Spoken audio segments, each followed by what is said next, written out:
የዝሙት መንፈስ ያስቸግርሃል። የዝሙት መንፈስ ሲመጣብህ በልብ ውስጥ ማንም ሰው ያይ፣ ትራንስፖርት ውስጥ ሆነ፣ ካፌ ውስጥ ሆነ፣ አልጋ ውስጥ ሆነ ተኝተህ ሲያስቸግርህ ጌታዬ ኢየሱስ ክርስቶስ ሆይ እኔን ኃጢአተኛውን ይቅር በለኝ በለውና እንደ ሽኮኳ አለቱ ክርስቶስ ውስጥ ተደበቅ። 41 ጊዜ ይህን ካለ ትንን ብሎ ነው የሚጠፋ። ሌላም ጾር ሌላም ፈተና ቢመጣ ክርስቲያኖች አስታውሱት፣ የክርስቶስ ስም አለታችን ክርስቶስ ነው። አምባችን እርሱ ነው። መጠጊያችን እሱ ነው። ኢየሱስ ክርስቶስ የሚለው ስም አምባ፣ መጠጊያ፣ ማሸነፊያ፣ የማይሰበር አለት የኢየሱስ ክርስቶስ ስም ነው። ሽኮኮች የሚያሸንፉት በዚህ ነው። አለታቸው ውስጥ ይደበቃሉ። ሽኮኮች አንድ ብልሃት አላቸው። ሽኮኮ እንደምታውቁት ቀበሮች፣ ሌሎቹም እንስሳት ይዘው ሊበሏት ይፈልጋሉ። ግን ሮጣም ማምለጥ አትችልም። አይምሯን ተጠቅማ ግን ምን አደረገች? ቤቷን ቋጥኝ አለት ውስጥ አደረገችው።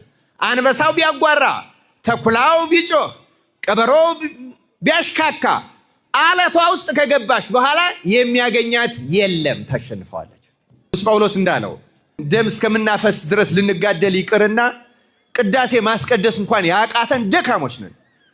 ቅዳሴውን አስተካከለን የማንሰማ ብዙ ድካም ያለብን ነፍስ አባት ገና ያልያዝን ግን ክርስቲያን ነን የምንል፣ አቤት የኛ ድካም፣ አቤቱ የኛ ስንፍና፣ የኛ ግዴለሽነት፣ የኛ ለማወቅ እግዚአብሔር በቸርነቱ ይቅር ይበለን።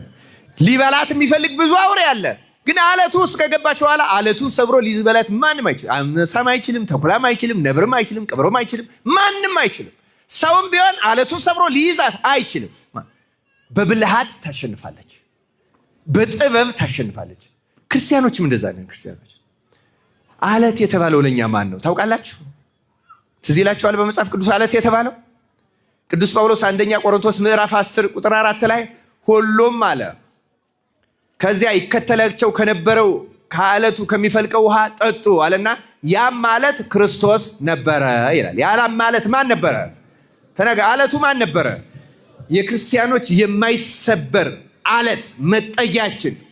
ዲያብሎስ አንበሳ መስሎ ቢመጣ፣ ዲያብሎስ ነብር መስሎ ቢመጣ፣ ዲያብሎስ ተኩላ መስሎ ቢመጣ፣ ዲያብሎስ ቀበሮ ሆኖ ቢመጣ፣ ዲያብሎስ ስልጣን ይዞ ቢመጣ፣ ዲያብሎስ ቴክኖሎጂ ይዞ ቢመጣ አለታችን ክርስቶስ ጋር ከተጠጋን ማንም አይነካል። ስሙ ራሱ ክርስቶስ ኢየሱስ ክርስቶስ የሚለውን ሳትጠሩት እንዳትሉ ክርስቲያኖች። ድርሳነ ሰንበት ላይ ይመስለኛል ጌታዬ ኢየሱስ ክርስቶስ ሆይ የሚለው የክርስቲያኖች መሸሸያ አምባ ነው ይላል። ክርስቲያኖች ኢየሱስ ክርስቶስ የሚለው ስም በእውነት ነው የምነግራችሁ መሸሸያ አምባ አለት፣ ሰይጣናትን ብር አድርጎ የሚያጠፋ አስታውሱት። የክርስቶስ ስም አለታችን ክርስቶስ ነው። አምባችን እርሱ ነው። መጠጊያችን እሱ ነው። ኢየሱስ ክርስቶስ የሚለው ስም አምባ፣ መጠጊያ፣ ማሸነፊያ፣ የማይሰበር አለት የኢየሱስ ክርስቶስ ስም